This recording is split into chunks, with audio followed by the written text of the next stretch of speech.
Steph? Yep, I can hear you. All right. Well, good evening, everyone. Welcome to tonight's BostonSight SCLERAL webinar, hosted tonight by two amazing expert scleral lens fitters and clinicians, Doctors Sheila Morrison and Stephanie Ramdass. I am Karen Carrasquillo, and I'm the VP of Clinical and Professional Affairs at BostonSight, and I will also serve as your moderator tonight. Our webinar tonight is actually the first of a series of webinars that we will be hosting, focusing on our international markets like Canada, Latin America, and India. But of course, and obviously, we won't ever forget our focus and attention to our esteemed and beloved U.S. colleagues and friends. So as I mentioned, we have these two great, amazing clinicians leading us off in this webinar series tonight. And just as a matter of introduction, I would just like to say a few words about them. Dr. Morrison received her doctorate, master's in vision science, and residency in cornea and contact lens from Pacific University College of Optometry. She practices at Mission Eye Care Center for Dry Eye and Corneal Disease in Calgary, where she's also a clinical rotation site instructor for the University of Waterloo College of Optometry. She has a special interest in her lectures and teachings in the areas of comprehensive ocular surface topography, scleral lenses, and myopia management. She's a board member of the Cornea and Contact Lens section of the CAO, extended board member of the Scleral Lens Education Society, and a co-founder of the Canadian Contact Lens Academy. Dr. Ramdass is a private practitioner and a pros provider at the Kensington Eye Institute in downtown Toronto, with a focus on ocular surface disease management and specialty contact lens fittings. She's a graduate from the Inter-American University College of Optometry in Puerto Rico, a recurrent author in Contact Lens Spectrum, a contributing editor to Clinical and Refractive Optometry, and an adjunct faculty member at the Michigan College of Optometry. We're really thankful and grateful to have these amazing experts joining us tonight. And as a matter of introduction and few admin topics, at the end of the webinar, we would love to host a live Q&A session with these great speakers tonight. So because you are all muted, I really encourage you that if you have any questions or any doubts, to please direct all those questions to the Q&A panel session at the end of the session or the webinar. I'm going to moderate that session, and I will direct all these questions to our speakers tonight to address those. As a matter of disclosures, these are the disclosures for both Dr. Ramdass and Dr. Morrison. So without further ado, I would love to pass now the baton to Dr. Stephanie Ramdass, who will be leading us off tonight. Dr. Ramdass? Thank you very much, Dr. Carrasquillo. Good evening, everybody from Toronto. I'm really at home, if you can tell. I wanted to thank everyone for being here from wherever you are for this session. Dr. Morrison and we were actually thrilled when Dr. Carrasquillo had reached out to us to kick off this BostonSight webinar series. And so we definitely want to say thank you to them for having us. Just a little side note, Sheila and I go way back, actually. We go back to a hotel room in Las Vegas with 6 girls. So this goes back to 2014. It was my residency year where I did a cornea and contact lens residency at the Michigan College of Optometry. I don't know if Sheila remembers that, but it was a great time. It was the introduction of us into the realm of cornea and contact lens, as well as spend some time with our esteemed colleagues.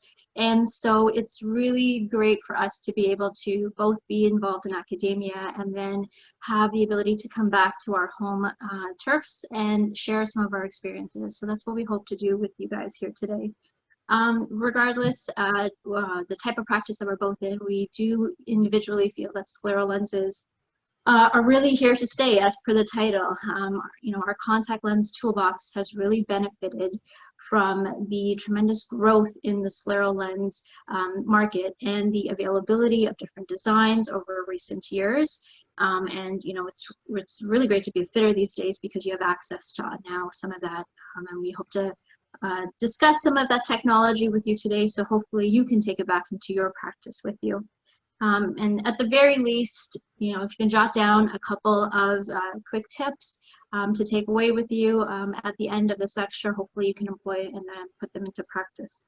So if we take a look at the agenda for today, we want to review many of the different clinical scenarios where we can employ scleral lenses. So if we move on to the next slide, we want to as well introduce the BostonSight SCLERAL lens and talk about the benefits of this data-derived design. We also want to think about when we're using the scleral lens design, how we can use resources to help us be the most successful with a particular design in mind. There are different fitting strategies. Sheila and I are going to bounce a couple of ideas back and forth, and you'll see that there's multiple ways that you can optimize your fit. So hopefully you can take your individual methodology and put it into practice. And then we're going to discuss various fitting strategies, tips to evaluate scleral lens evaluation on eye, as well as go over the favorite troubleshooting tips that we like to use in our practice as well. Definitely have to end off with some patient education as well. So when we think about when we need to evolve the eye, this is how I like to introduce the need for scleral lenses. And if we take a look at the schematic where we have, you know, right now the typical way that we would use in the images in the next slide, that traditionally we would use scleral lenses for the correction of irregular cornea, ectasia, as well as for management of ocular surface disease. But we're really at the era where we can fit a variety of different eyes, and it's almost to the point where we can ask ourselves, who do we not fit in scleral lenses? So that's how far we've come. And then some of the methodologies that we employ right now to manage scleral lens our fits can be sprung across the variety of different indications. Specifically, if I have patients where their pinhole acuity is better with when I'm doing a spherical refraction than their spectacle refraction, I definitely know I want to maybe move them into a gas removal lens. Am I going to be fitting something that's a corneal GP versus a scleral lens? That's something that I think about when I evaluate each patient case, and I think about it normally. But I do find that the most important cases, the ones that really are the most rewarding and challenging, are these ones that are ocular surface disease, where you have patients that are severely debilitated, they come in with their dark shades on, they don't really do much in the day, and you are able to give them renewed life, so to speak, and these patients are very grateful. So we know the various types of indications, and it's really important to not only understand the use of the lens, but also what the patient's individual requirements are in their day-to-day life. So if we're thinking about who would be a good candidate, Sheila, how do you evaluate who's a good candidate for scleral lens use? Well, one of the ways that, and hello everybody, Steph, before we move on to this slide, hey, what's in your background? I know for those of us, I know Canadians probably recognize that tower, but we are working with folks all over the world tonight. So I wanted to introduce my background. This is the Canadian Rockies in the area, kind of if anyone's familiar with Banff, just a little bit west of Alberta where I am in Calgary. Steph, what do you have in your background? If you guys can't tell, so this is the iconic CN Tower that is representing the Toronto Raptors in its colors. So we wanted to show the Canadian pride here from our respective areas. So we're very, very proud of, yeah, Karen, go ahead. I just want to say, Dr. Ramdass and Morrison, we have people joining from Mexico and Colombia. So amazing. This is fantastic. It's really an international conversation. Absolutely. And so, yeah, we're so happy to be here. Steph, to answer your question, just kind of one very common path that I have in my clinic is I'll often pull up maps like this, not only to screen and make that decision, are we, you know, looking at a patient that could be a candidate for a corneal lens versus a scleral lens, and also to explain maybe this patient is either brand new to contacts or never really heard of a scleral lens. why do we really need that big hard shell? You know, maybe they had used or seen somebody with a soft lens in the past, or only knew about the smaller hard lenses. On the left-hand side, these slides, they both actually show corneal topographies of patients with one patient with keratoconus. The left is the axial power map, and then the right is actually the map that I will use most frequently, because when we move into an elevation map, if you take a look at the profile on the grid immediately below that elevation map, it's very clear to be a little further right here. And so that's the axial power. So if you hang to the right, all the way over to the elevation map. So keep going right, further, further, further. That's it. That's the one. And what this shows, when you can explain to the patient, number one, when I see that height difference on the eye where maybe a smaller diameter lens would land right in that area, and see a great space where we have, you know, a little bit steeper or further away from the eye and closer, that elevation difference is great. We know that a hard small lens may be more likely to rock off and be less comfortable. And when I see this kind of a shape, I'll skip straight ahead and just move into a scleral without really considering a corneal lens, just based on ocular shape alone. I also use this to explain to patients why we're choosing or recommending a scleral lens. And this is a very clear picture that, you know, patients can easily understand. On the next slide, we also wanted to include another kind of interesting clinical case that we came in across here in Calgary. You know, we fit the irregular cornea with GP lenses. Scleral lenses will vault over that entire irregular surface, neutralizing refractive error, providing a comfortable, stable vessel for advanced optics and particular design characteristics. We also, to Steph's point in previous slides, use scleral lenses for protection. And this is a really cool example. This patient had a double whammy. So on the left, it's a PKP, fairly recent. And in this case, the patient had sutures that were very close to the surface, almost coming out. They did come out a couple of months later, but the surgeon wasn't ready to remove them. And what happened to this patient was, from that lid passing over and over that kind of rough, irregular surface, he developed essentially a huge allergic reaction on the eyelid. And the answer in this case, the scleral lens not only neutralized that irregular optic, so a great example of that, you know, great vision we can give on the irregular cornea, but also a case of protection for the eyelid, which is kind of a unique application that worked really well. The use of a scleral in this patient calmed that lid right down. His eye was open nice and comfortably, and he was able to successfully wear a contact lens with comfortable, clear vision. Now, moving into this next section, we've kind of wanted to start off with indications to touch base with kind of where are we? Why do we fit these lenses? And the next section is really to highlight the lens design that we're here to kind of introduce. Some of you are probably already fitting the BostonSight SCLERAL. And I know, Steph, you've worked with this lens for quite a long time, as have I, but starting in the US before it was actually commercially available in Canada. And then now in the Canadian market, it's a really exciting option. And so Steph is now going to kind of get into some of the basics of introducing the BostonSight SCLERAL. I think one of the main goals in trying to fit this on and incorporate, and really the excitement and wanting to bring it back to Canada, is because of the background. The design was essentially stemmed off of research, 6 years of patient care over about 7,000 eyes. And I mean, you and I, Sheila, are both in research background. We know the power of numbers, right? So there's a lot of truth that goes into that number of eyes. And after looking at successful outcomes in that type of patient base, just for a little bit of background, at the BostonSight Center, there are years of patient data, and also manufacturing data is on the same location. And so together, details regarding what would be most successful for patients were then put together in a fitting set for, and specifically the BostonSight SCLERAL lens. So 3 unique key features.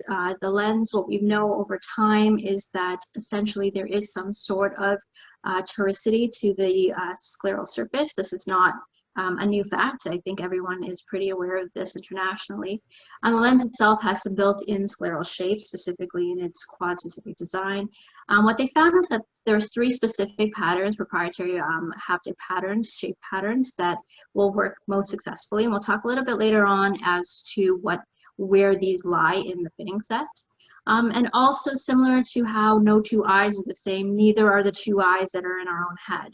And so the right and left eye can be mirror images of each other, and there is merit in having a lens to fit for the right and left eye. If we move on to the next slide and we look at some of the more newer unique features of it, I know, Karen, we were discussing before that the built-in the oval optic zone. So traditionally, if we can all think about scleral lens design, we're thinking more of spherical optic zones. This oval optic zone has been one of the COVID-related projects that BostonSight, the experts at BostonSight have been working on and evaluating and seeing how, based on the successful patient outcomes, that's the great thing about having this wealth of data now, you can sparse it in many different ways. They have been finding that oval optic zones do yield to greater visual acuity outcomes as well as centration of the lens on eye. So that's something they want to incorporate into the set.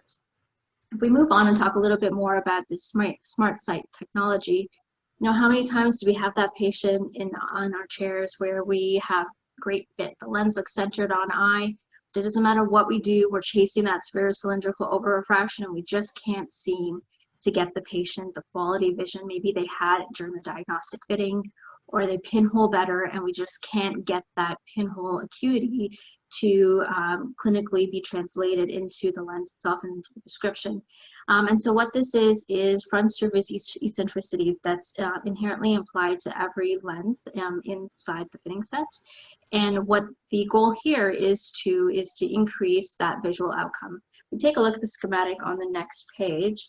In the next slide, you can see that sometimes, you know, your 20/20 is not adequate enough, or sometimes it is, but you just want to sharpen it a little bit more.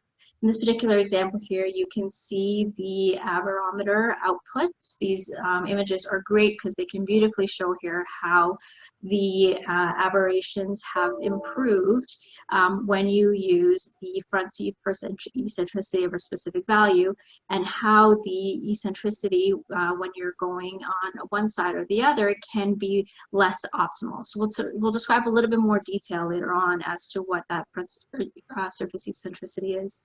Another unique feature, and I like to tell my patients and think of this as a speed bump if I'm going to apply it for their lens. And so what I am looking for is the ability to use this lens. Yes, okay, we can think of obstacles on the surface of the eye, pinguacula, pterygia, whether it's nodules on the surface of the eye. But I do challenge you to think of this as an ability to maybe potentially increase the level of suction to the surface of the eye, and I'll show you a couple examples of that later on in the presentation as well. So there's a variety of features, but the thing is, you can take that to however far you want to. You know, if you're trying to think about incorporating this lens into practice, Sheila, where would we start? You know, how can this scleral lens help you with your patients, and how do we reiterate that information?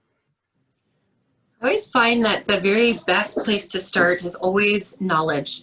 And so just by being here tonight and working together to kind of expand our knowledge on the lens design of your choice, and how to, you know, better kind of forward your education, that's the starting point. And then the next place that I'd recommend, of course, as we, you know, rely on heavily in our practice, is actually reaching out and partnering with our industry, because, you know, BostonSight has actually put in, you know, years and years and resources and, you know, wonderful people putting all these types of things together that can help in your practice.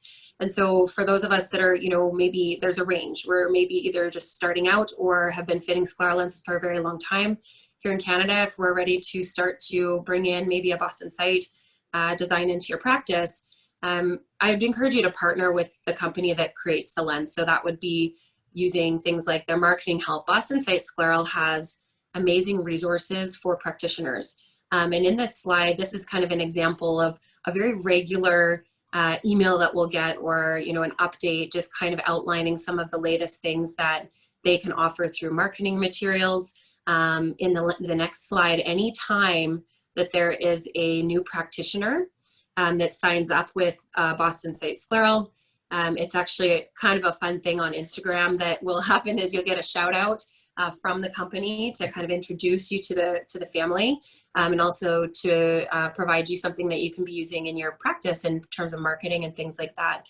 You know, when it comes down to it, you know, today we live really in a digital world in part, and part of our world is very connected in experiences globally through our electronic communications. This can be extremely powerful, just in expanding and raising the bar as we're trying to work together to collectively be better fitters and create better designs. You know, talking to each other is really the answer of how we can kind of rise together the standard of care and do more for the patients that rely on these types of lenses. You know, the Facebook Fit group with BostonSight is an example where we do have opportunities to share cases and real-time clinical cases. And I often will pick up tons of practical tips from other practitioners, always learn a lot from each other in that way. We also have, the BostonSight group also has a feature called Find a Practitioner. And so as you're just getting started, you know, one of the things that's kind of an asset for if you're trying to get yourself out there and figure out a way that patients can find you that are looking for a BostonSight scleral lens. And I've actually had patients in our practice seek us out through this feature and find our office, you know, not located necessarily even in Calgary. There's been a few patients from other parts of Western Canada that have sought out the BostonSight lens just from, you know, the long pedigree with the pros lens, that relationship. And it's pretty amazing because once you're a BostonSight fitter, you'll actually show up on the website where patients can search to find practitioners that they can see for the care that they're seeking. Another example here in that practitioner resources section, this is within the software that the company offers, is a list of resources that you can pull as PDFs. Really great resources, not all directly related just to BostonSight. You know, there's handling guides for, you know, for example, what do you do with HydroPeg, and different resources that will just kind of benefit and support your use of the Boston scleral lens. So these are really important resources, and I wanted to highlight examples of how industry is really, you know, your best friend and partner when bringing these new devices into your practice. So we encourage you to reach out and make the best use of it. Now that we've been talking about, you know, relationships with our industry partners, relationships, you know, specifically, of course, tonight, we're really wanting to make sure that, you know, how BostonSight can be here for you. The next gear that Steph and I would like to turn to is actually to discuss another very important relationship where we get into some of our favorite things to talk about and share with each other and learn from each other, is that relationship between the lens and the eye. And so back to the scleral shape story, and what's really special about the BostonSight design in that, you know, those lenses are created from, as Steph mentioned, I think it was 7,000, is that right, Steph? 7,000 eyes over, you know, upward of 6 years. All that data to create a lens design and a fitting set that most commonly will kind of work and suit that quadrant specific shape that we have learned through research and literature to be true. The eyes they're all their own unique fingerprint. It's individual. You know, it's like the right and left eye are often different, especially in the patients that we serve. In particular, keratoconus often will lead in one eye, where that shape on the one that's more advanced is very, very different on the fellow eye. And these differences do exist. The images in this slide are examples of ocular surface mapping that we'll get into in just a little bit more detail, but kind of really powerful images to demonstrate different shape between that right and left eye in the same patient. And that's where the fitting sets being different, between the right and left eye, kind of that mirror sort of opposite, but also having the ability to adjust things in a quadrant specific way very easily is very important. Now, we've come a very, very long way when it comes to lens design. And I ended up had intended to be at home tonight where I could pull out that lens that you see, that old antique lens, and pull it right up and say, here it is. It was given to me by one of my mentors when I did my residency out at Pacific from Pat Caroline. I always like to kind of respect what has been and the journey that we've kind of come to. You can see that the old, very first lenses, interestingly, of course, the story we're all familiar with, those early glass blown shells, not a whole lot of comfort, I'm going to guess. And one of the reasons they fell out of favor was that the materials, of course, were not breathable enough for the lenses to be safely worn. And as time has gone on, now today in 2020, on the right-hand side, look at this beautiful lens. I mean, it's just incredible how far we've come in terms of materials and design. We'd also want to really highlight in this lecture, this next few sections, how far we've come in terms of how we measure. And so it's very important to us to kind of make sure to empower you, that you feel like there are options, you know, different ways that we fit these lenses. And there's a way in every single practice to fit these lenses.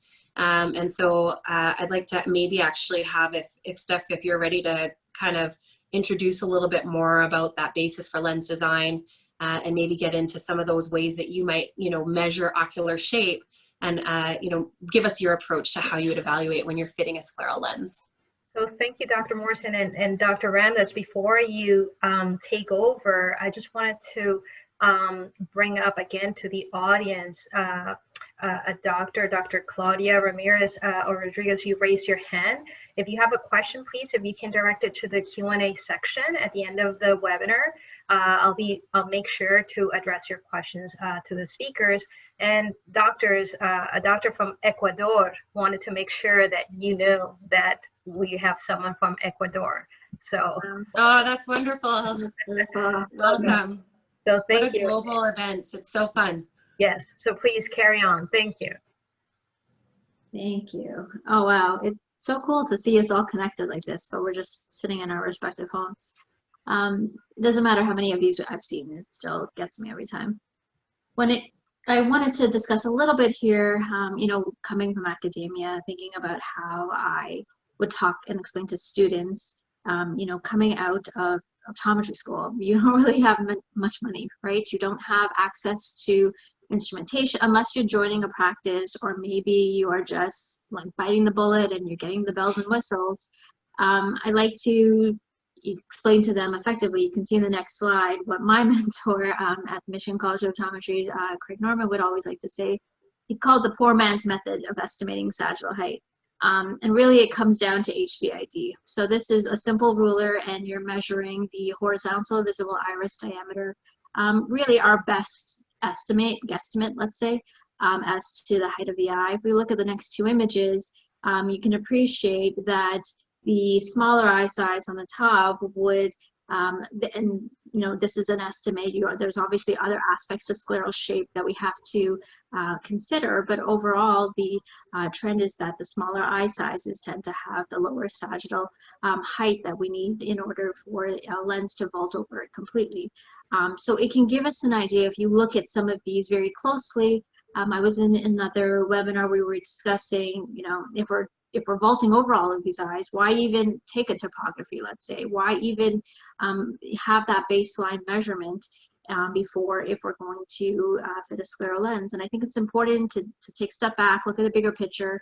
You know, the next image is here where I have a white light shone on the lens on eye. Effectively, you know, you're looking at the overlap of the lens beyond the limbus borders. Do you adequately have a lens that's fitting that eye size? You should have at least, you know, I like to gauge, I mean, you were effectively 2 millimeters on each side is what I look for, but that's not always the case. I mean, these are like ideals. But you can see from even just shining light from the exterior, these are not even behind the oculars of a slit lamp. This is strictly just shining light from outside. You can see that, you know, we just don't have an adequate sagittal depth of our lens to adequately vault over this eye. You can see how that lens has, you know, we all talk about the optic section and the central clearance, but we have to look at the big picture and look at the entire lens and see that we need to potentially fit a lens that's more suitable for this eye. So these are some of the simpler ways. I know, Sheila, we want to get into some of the more, I guess, fancier ways. You want to explain some of those? How do you take a look at sagittal height and figure out what lens design you want to use?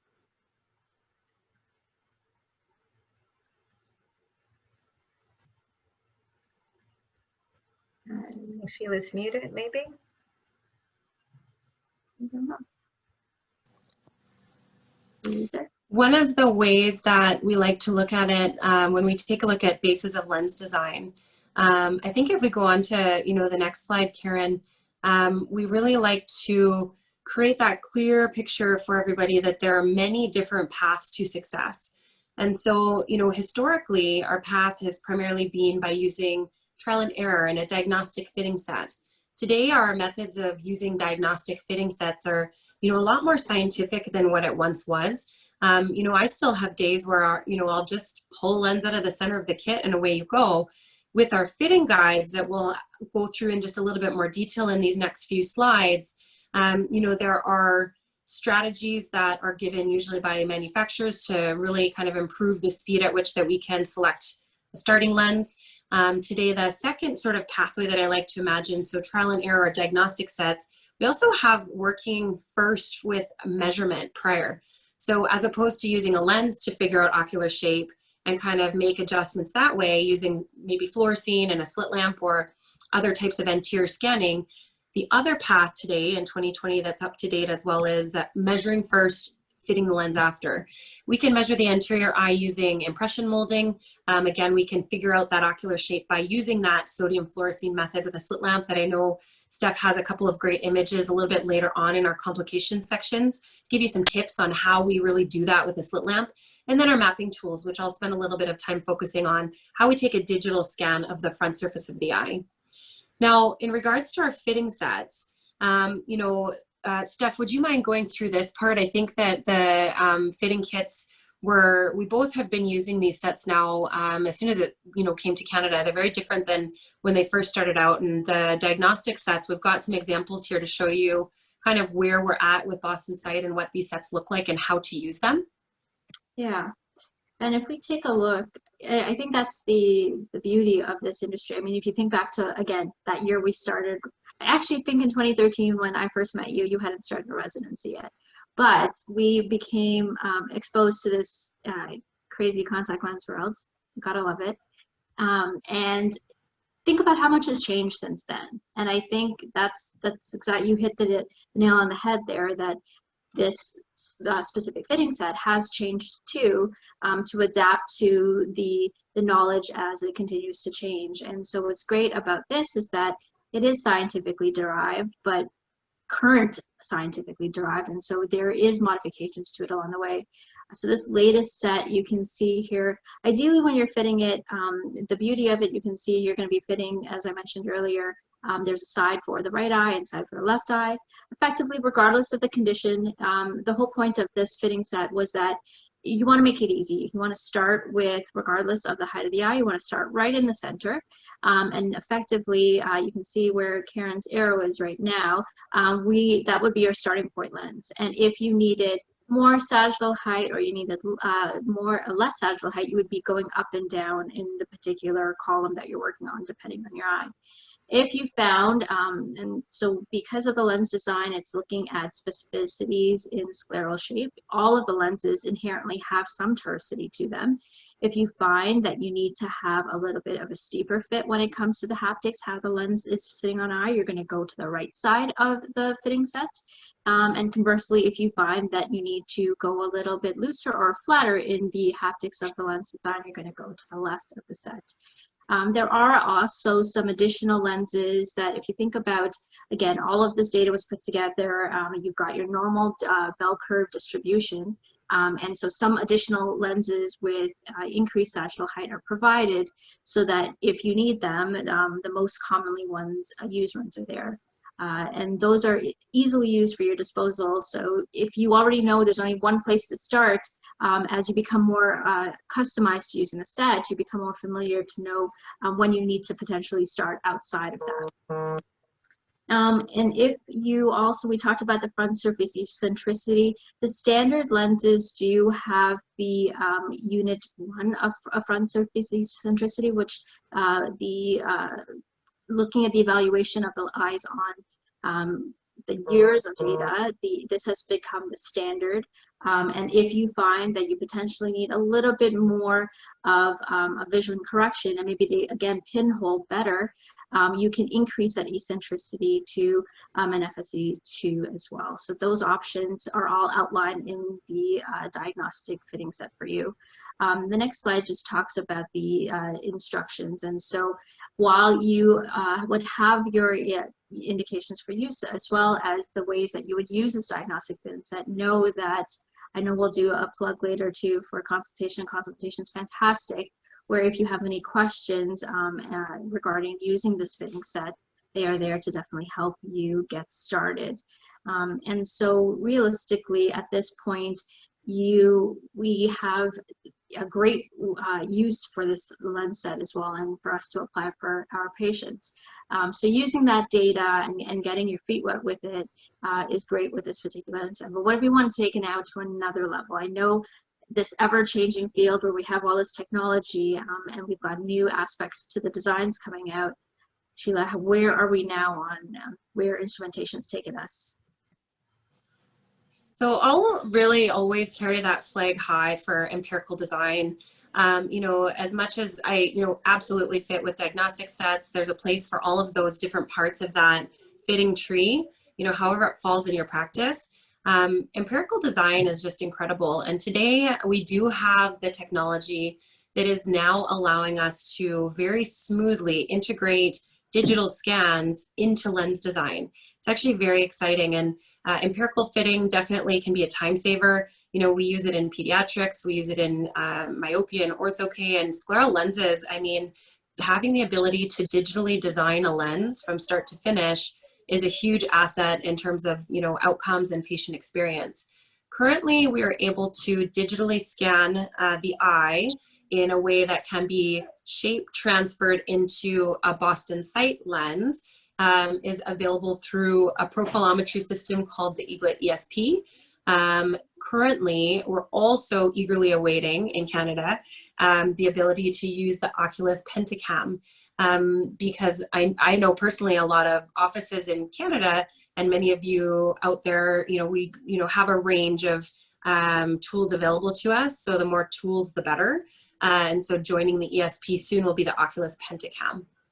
Now, on this slide, just to really highlight the fact that we have arrived at a digital era, we see this in every facet of life, and in the world that we live in, it's here to stay. And so what you see in this slide is an example of the type of images that can be acquired with profilometry. This is the ESP, and it's a really slick system that can accurately measure that shape of the eye beyond the limbus to get us a range of data that we can use in a whole bunch of different ways. So sometimes I'll scan somebody and take the data, look at it, design my own lens from that. Maybe I'm just getting an idea of, how toric are they? Are they definitely asymmetrical? Are they more of a spherical scleral shape? And then we can use that to our advantage, also to calculate sagittal height easily, at the given chord of the lens we're working with, to kind of pick and choose our own lenses. Now today we can also take things a step further, and we can actually create lenses using the software and using that data directly. Now on this next slide, I have an example of the interface that we would see. This is a normal eye, or what I would consider to be a normal eye. It's actually a teenager. She does not have any corneal pathology. Her profile is the blue line kind of below, and this is just in one cross section. So in the software, if we were to rotate around that eye, we would actually see different heights. So that kind of, typical steep or temporal that we're aware of, flat or nasal, and kind of the ocular shape that really varies.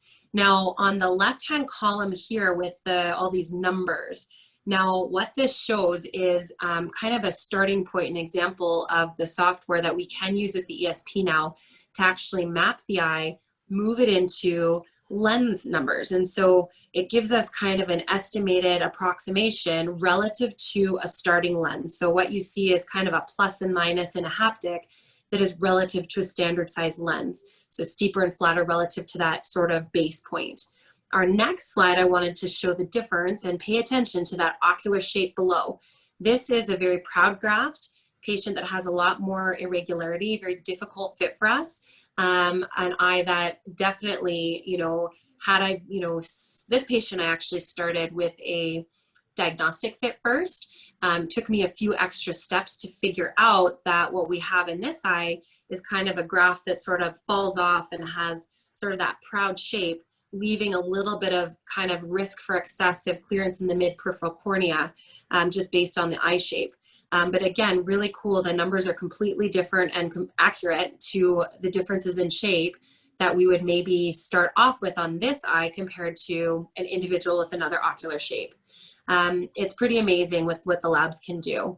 Another innovation, that's perfect, Karen, we can move on to HOA correction that we're all really excited about at our practice. And I know, Steph, we were talking about this as we prep for this lecture. I know you're pretty amped up on it as well.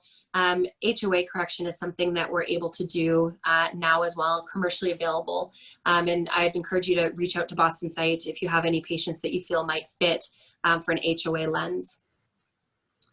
Now, the next part of this lecture, we're going to be talking a little bit about, techniques. And so, yes, we embrace the technology that's all here to stay. It's really just going to benefit patient and fitter by moving forward with new designs. And moving forward with the new technology in terms of measurement. But regardless of how you get your first lens on the eye, evaluation still needs to follow some classic examples and classic methods. Steph, would you mind getting into your lights, camera, action slide next? And go over a little bit about your lens evaluation with a slit lamp or with fluorescein. I think it's important to consider anytime you have any lens on eye that we can make use of multiple light sources. I showed some images earlier about taking a look at lenses on eyes, even before you put a patient behind the ocular slit lamp. I really like to make use of a pen light, even like natural room lighting, opening up the eye itself. If there's bubbles, I know I'm not going to move forward with having that patient, have a seat in the waiting room. Let's say I want to get the lens off and take the next one out. Non-wetting you can see easily from using a handheld light. So these are things that are just quick and easy and make our fitting more efficient. If we move on to the classic images of evaluating a scleral lens, we all think of the optic section. And, Sheila, I always think about, I don't think there's a right or wrong answer here. Everyone has their own method. Are you starting off with fluorescein in the bowl of the lens or are you not? And I do think in some of the next slides, we'll see that there's a benefit to both. It's definitely easier to see the tear reservoir. It's easier to put some fluorescein on the front surface of the eye and highlight if you can't really tell exactly what the optic section is or comparing your lens thickness to the tear reservoir.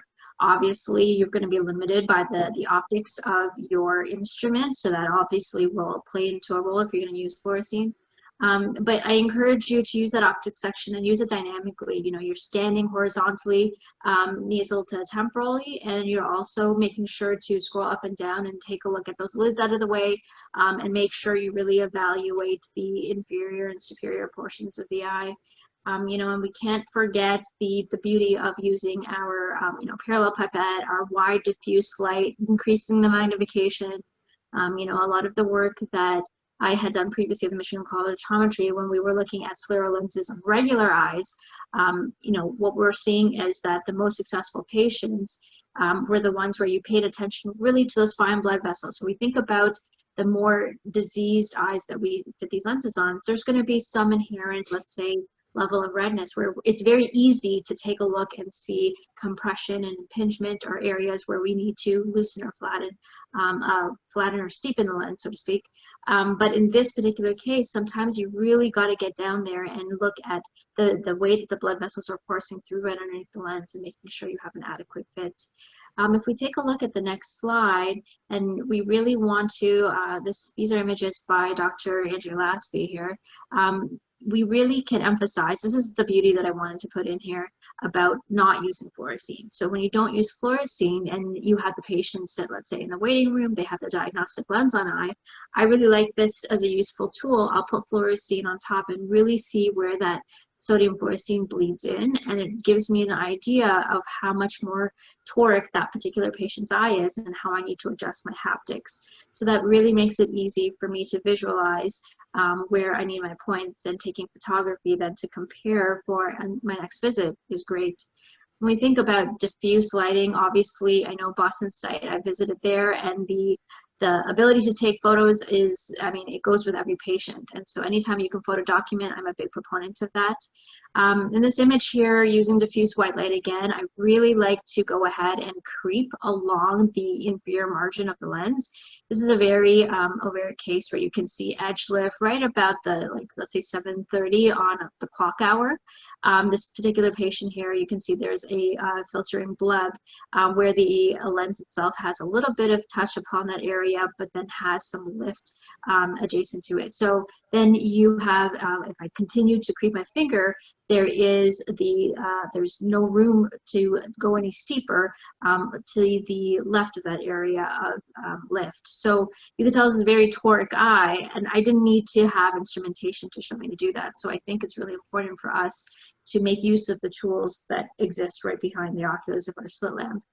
Once we get into fitting OCT, you know, it's very, so using OCT for our fits, that type of light source eventually you can see in the next images show us get measurements of clearance. They're great for establishing the maintenance of the patient and looking at settling over time. So making use of that and just documenting everything along the way will really be useful when it comes to your fits.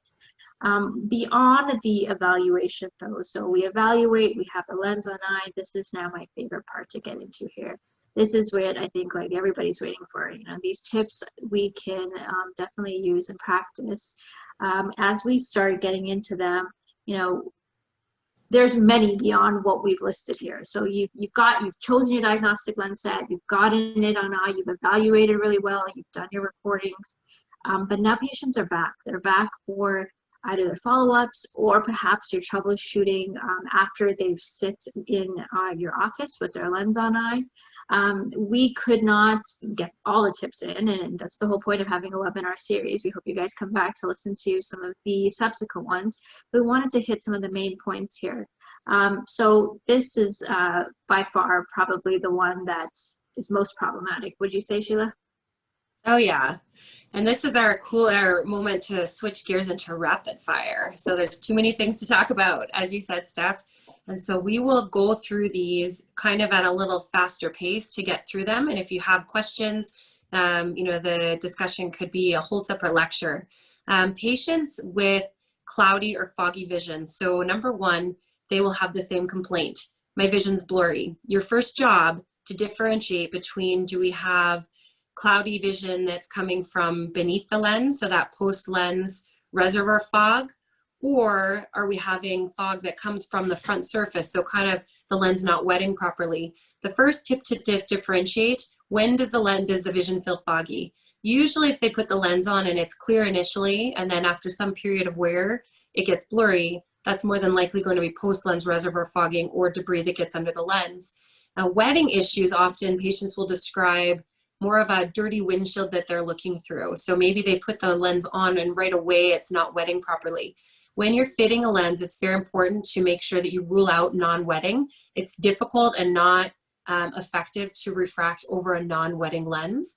And so first and foremost, make sure you get those lenses conditioned in your fitting process in the clinic. Now, when it comes to adjusting or addressing foggy vision that you can see as post-lens fog, oftentimes it comes down to fit. And so oftentimes we will, you know, try to center that lens better first. We'll look at maybe avoiding excessive clearance, either at the limbus or over the central portion of the lens. Anywhere really over the cornea with excessive clearance, we believe that that fluid force can act to increase the fogging. So that limbal clearance is really important. There's other things we do with solutions, like putting in thicker solutions in the back of the bowl and things like that can be helpful. And I find also treating allergy can help with post-lens fogging. Non-wetting, we definitely need to treat the ocular surface disease, so dry eye needs to be managed, and then play around with solutions. And so oftentimes if I'm having a patient that their tear chemistry doesn't really work well with a particular solution, we'll switch it up and try something different. Coatings to improve that wetting, like HydroPeg, are also easy to use with BostonSight. Rapid fire 2. So this is an example of a non-wetting lens. So you can kind of see that greasy appearance on the front surface. Rapid fire 2, this is something that comes up often, and I've been fooled by it in the past too, is lens decentration. So what does this really how do we troubleshoot and figure out what to do about it? So we know a scleral often will go down and out because of gravity and the weight of the lens. Sometimes though, it can also be related to the peripheral haptic. And so sometimes practitioners, when we look at a lens that is decentering inferior, if we look at the lens in up position, it will actually sometimes dig in a little bit in some of those positions. But in center position, so primary gaze, one would think in those cases that we would want to flatten the edge more times than not to address decentration. We're actually going to steepen that inferior edge. And so the take home on this slide is really that we need to be evaluating lenses in primary gaze, make sure that they're centered to evaluate, kind of like a corneal GP evaluation. Don't always rely on the OCT, really rely on your slit lamp. And by tightening that inferior, oftentimes that'll push that lens up just enough to center it a little bit better. Now, rapid fire 3. So conj prolapse. So we talked about this as a group. You know, we see this often. These images are courtesy of Dr. Abida Asghari with BostonSight. And what you see in these pictures is that there's a patient here that with ocular surface disease, we can see very clear conjunctival prolapse. And, you know, sometimes we get a little worried about that because in the textbook, we say, we don't really want that. That looks scary. That's going to block oxygen. And when is it okay to monitor? And when is it okay? Or when do we need to do something about it? Now, what we recommend and what works best, first and foremost, minimize that limbal clearance, reducing that space where we still have clearance, but not excessive clearance, will also reduce the suction force in that area that actually pulls that loose conj up into it. Now, there are going to be cases where we cannot avoid this type of presentation. And so in many cases, in my clinic and all of our clinics, I know we had this conversation with, you know, Karen and Steph the other day, we're all okay with leaving some conj prolapse in a certain, in, you know, maybe some quadrants. So maybe one quadrant, as you see in this patient case, what we do is we monitor. And in this patient case, it shows that over many years, 7 years, and then 11 years, there really was no adverse reaction with proper monitoring. This patient had prolapse, we just had to deal with it. And at the end of the day, sometimes when we cannot completely eliminate it, we go with it, monitor, and in some cases that's just fine. As long as it's not, you know, 360 degrees and we're just watching one quadrant, no neo, then we just kind of monitor them. So rapid fire 4, we wanted to touch upon this concept of suction. And what happens is, you know, we don't really know much about what's happening about the pressure beneath the scleral lens. There's a lot of research that's occurring right now on that. But what we have found is that if we make use of smart channels and we effectively increase the amount of tear exchange that can be occurring underneath the surface of the lens, if you take a look at this image on the left-hand side, you can see that the performance of that lens on eye is causing those new vessels to grow there. And so clearly that lens is causing some sort of change and causing neo to occur. But introducing channels, it immediately, you can see the change on eye, the patient can report the change, and over time you can sometimes see regression in that. So clearly reducing that suction, or the theory is that if you reduce the suction, you can improve the physiology of the cornea beneath that surface of the lens. I wanted to show a case really quickly in the next slide. This was a case that was onset with Dr. Jennifer Liao at the downtown Toronto clinic, and then I had the privilege of taking over the care of this particular patient. Really overt rebound redness. He was fit in a 18.5 millimeter lens, you can see on the images to the left. And even with that original lens design, fit looked great. He was still getting rebound redness. And this was after being fit by a large diameter scleral lens and experiencing the same thing. So the natural fit of, in this particular example, it was a PROS lens, was not solving it. The addition of channels, and you can play around with channels, you can put them in different quadrants. In his case, we had channels in both the nasal and temporal quadrants. And what's beauty about this is that the images speak for themselves. You can really see how it did alleviate the UV redness for the patient. And I didn't have the video to include here, but he literally just twists his lens and it falls off. But it can wear it successfully for 10, 11 hours a day without any lens fogging. The OCTs really just show you that you have areas where the haptics are aligned and where those non-penetrating grooves are in the back surface of the lens. And so those really can be useful for your particular patients. If we jump now to rapid fire number 5. So this one was really, you know, when I first saw it in my particular patient, I wasn't sure how much research there was on there, and I was assuming that there was just a hypoxic state for this patient. In a case series that was produced here, you can see an image from that case series. They have these epithelial, it almost looks like bullae, is what for the terms that we're calling it right now. But from the case series they had, it's that in these really diseased eyes, what mainly is what you can see is that the junctions at the posterior of the epithelium causes this separation of the cornea from the basement membrane and the underlying fulmins. And they're transient because the patients will take the lenses off, and lo and behold, that's what happened. In the video you'll see in the next portion of the slide, there is a little bit of, it almost looks like a blister. It looks like an epithelial blister. And you can see it in this video right as I scan over with the optic section. You can see that little blister pop up. And so what do? Do you discontinue use of the patient? And clearly you can see these lenses do have, you know, a certain amount of clearance that is here. You know, studies showing that for lenses to produce a non-hypoxic scenario would be to fit a lens that doesn't have a significant amount of clearance. But we know from years that patients can successfully wear the lenses. So we're preparing for this lecture, we have this discussion, and I think this is a one-off phenomenon. And then lo and behold, Sheila, what happens to you the next day in clinic? Here it is. So this was yesterday in clinic, you know, and it's just, you know, a 95-year-old compromised superior cornea from a botched cataract surgery that had she has scarring, a suture. She's aphakic. Her lenses aren't particularly thick, a little thicker than we want, but I mean, it shows up in clinic.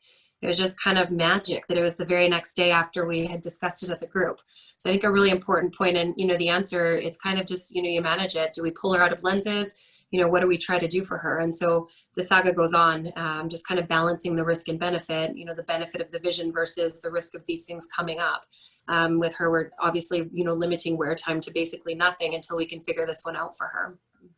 And I know in that case series that I had just talked about too, in those states where those patients, their health had improved, the occurrence of that bullae tend to go down. So, I mean, there's a lot of systemic involvement in these patients, and so you have to be managing it maybe a little bit differently than you would some of your non-compromised eyes.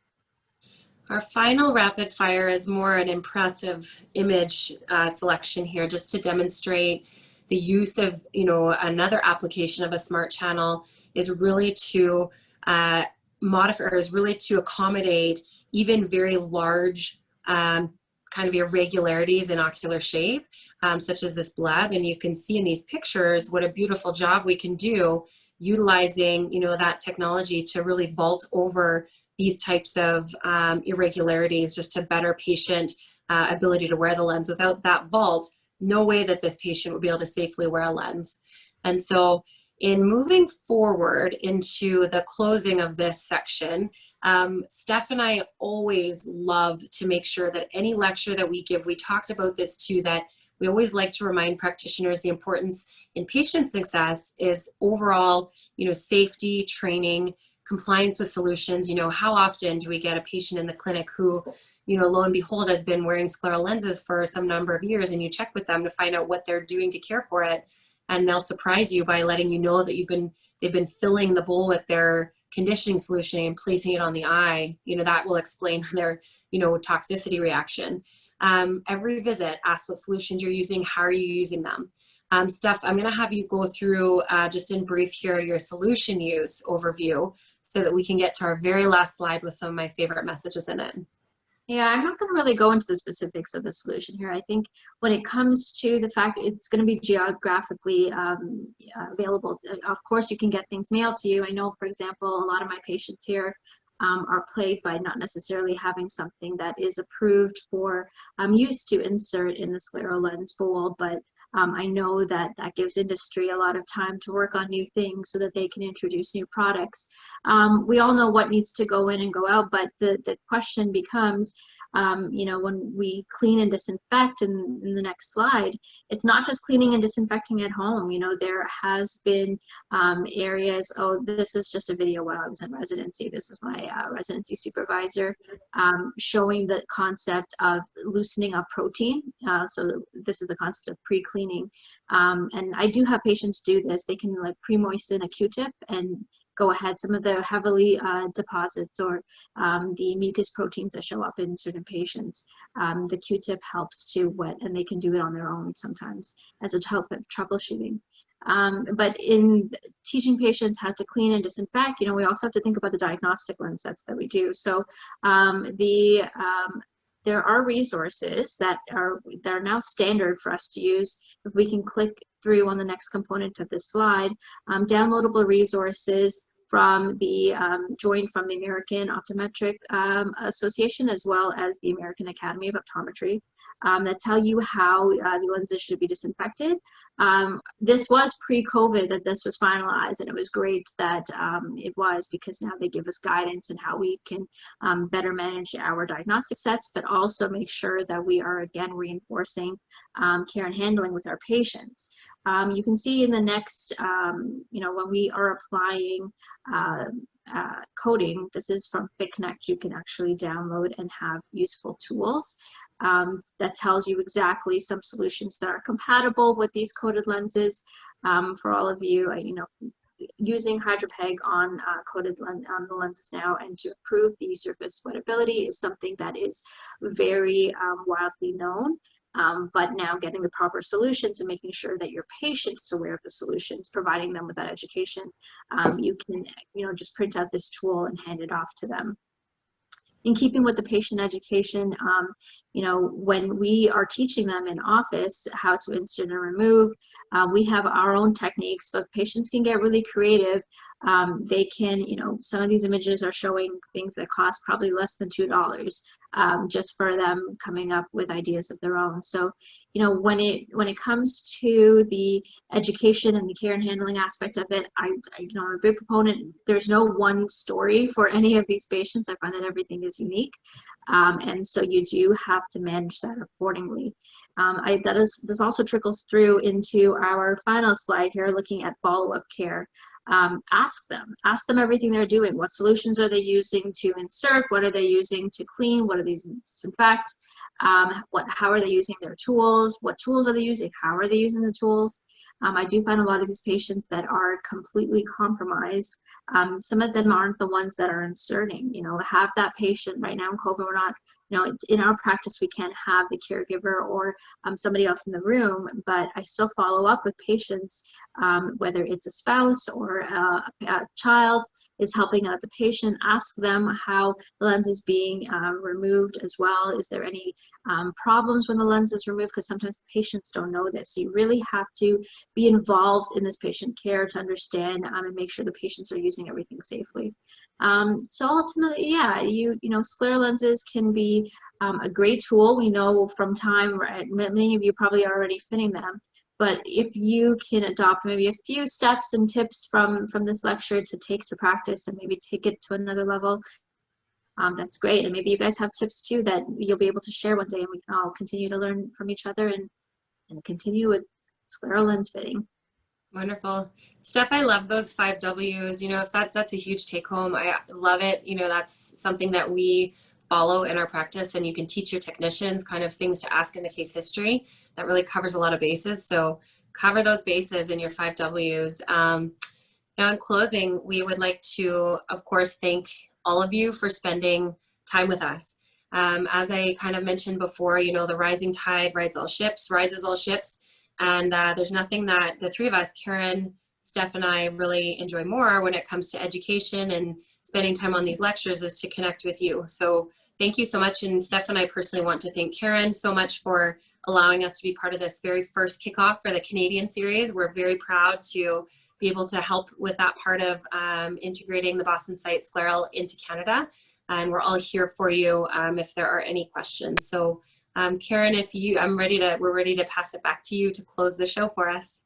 Thank you so much. What an amazing job. Congratulations. We're extremely grateful and so proud to have you kicking off this webinar series. So thank you. This was phenomenal, and thank you to the attendees. If anybody is new to BostonSight SCLERAL and is interested in signing up for a free account, you can just visit fitconnect.bostonsight.org and you can sign up for a free account. We are in social media, so also please just follow us.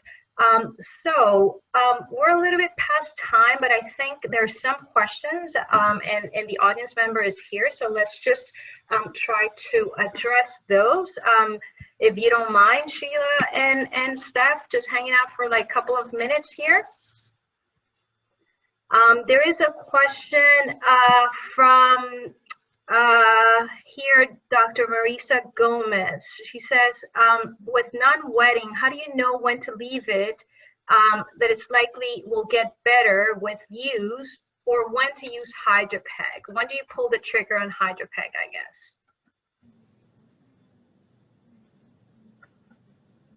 Can you hear me? I can take that one. Yep, we can hear you for sure. So I think it really depends on the patient. I am a lot more likely to pull the trigger on HydroPeg if the patient has ocular surface disease or previous complaints of discomfort with their lenses.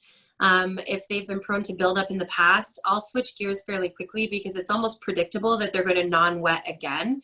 And so we'll try something new. Sometimes I'll wait. I use HydroPeg quite a bit now. A lot of our population with ocular surface disease really benefits from it. But sometimes if I know that it's a brand new lens or their tears look pretty good and maybe the lens just was not conditioned, I'll just wait and try again and have them go and, try it out for a couple days with their own system. That's usually how I approach that. Okay. How about, there is a question from Dr. Chandra Shawan. How do you decide when to go with a larger lens or a smaller lens? Do you base your choice on HVID, for example, or any other factor or variable? Yeah, Steph, would you like to just alternate? Yeah, go for it, Steph. Yeah, I'll take that one. So yeah, usually the larger eyes successfully, I have been able to fit them with the larger diameter lenses. My go-to for my really ectatic eyes that I know I need to have a larger sagittal depth of the lens itself, I like to be able to distribute the weight of that landing a little bit more. So I am going to go into a larger diameter lens as opposed to maybe some of the ocular surface disease, especially the ones that maybe have a smaller aperture. I'd want to stick to something a little bit smaller to make sure I can get it in for those patients. So those are kind of my go-tos. I kind of look at the big picture and see what would be most appropriate for that patient. So this is a quick question perhaps for you both. Do you both stress your patients to use hydrogen peroxide or like non-preservative in your disinfectant solution, or do you have a mix where you allow some of your patients or recommend multi-purpose solutions like Boston Simplest? This is from Dr. Chandra Shawan as well. I usually choose ClearCare as a go-to. I just find it prevents some of the buildup in a lot of patients I see. So I'll start with ClearCare patients who are pre-existing in multi-purpose and they're doing well with it. There's often no reason to switch them out. I just happen to use a lot of the peroxide in my practice, mainly because I use it for other modalities as well, and I really like the results. Wonderful. What about you, Steph? The only time I might actually add Simplest to the regimen is if they need something to pre-clean the lens beforehand. Sometimes saline isn't enough to get some of that adherent protein on. But I will, yes, my go-to is hydrogen peroxide unless there's an allergy, for example, like a history of an allergy. Great. There's another question from Dr. Gomez. She's saying, these lenses are quad specific. And they're going to follow the scleral shape. So let's say you both apply a lens and for some reason it rotates, but it stays at 6 o'clock. And let's say, it looks good, but just a dot at 6 o'clock. Will you recommend your patient to then apply the lenses with the dot at 6 o'clock position? Or would you reposition, like force it for the dot to go up? I think if you can demonstrate that it always lands there, there's nothing wrong with putting it to its home faster. I agree. Right. And Sometimes- something that I would add, if I may, is that one of the benefits or nice things about the BostonSight SCLERAL lens is that it has the haptics are engraved, so you don't have to follow necessarily the dot. If the dot is stable at one position and you need to modify one of the haptics, you just look at the number and then you just go in Fit Connect and then just modify that number haptic as needed. You want to say something, Steph? No, you hit it on right there. Yep. All right, great. There was a question, Dr. Morrison, for you about from Dr.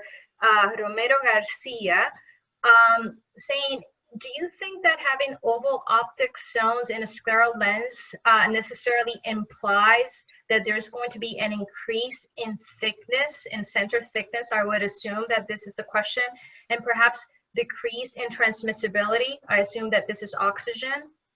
Any thoughts? You know, I'm actually going to defer this to you, Karen, just because of our discussion that we had last night.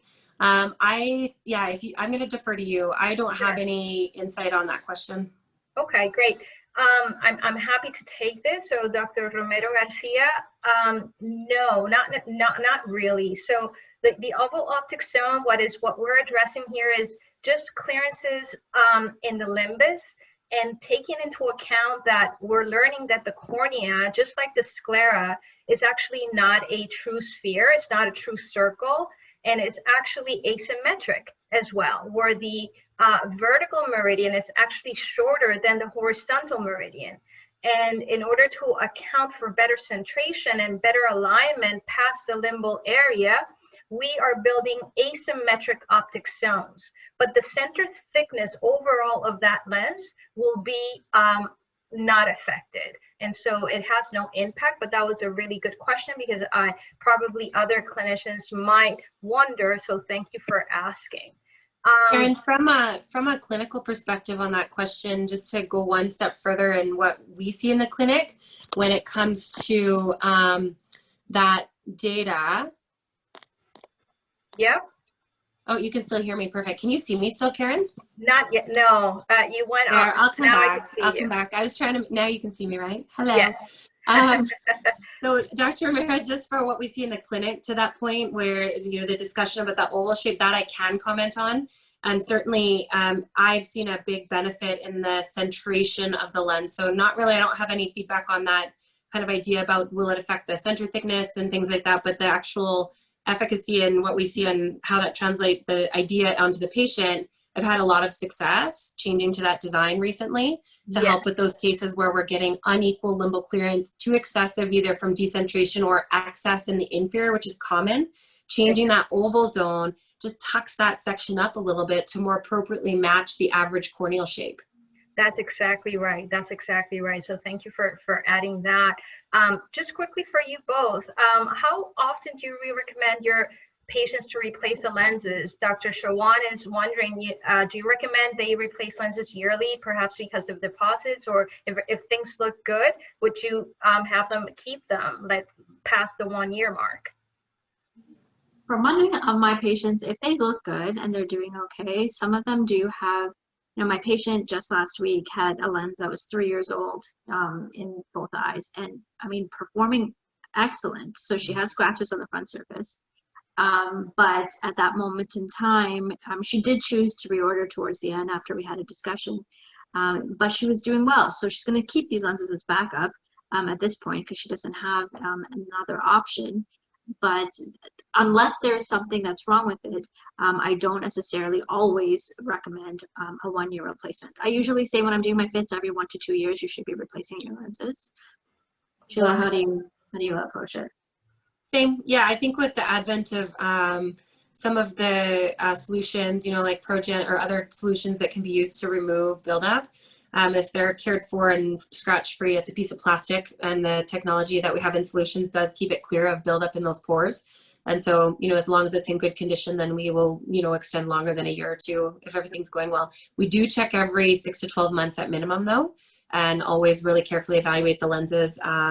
And more times than not, once they're past 3 years, you're going to see scratches in protein for sure. Wonderful.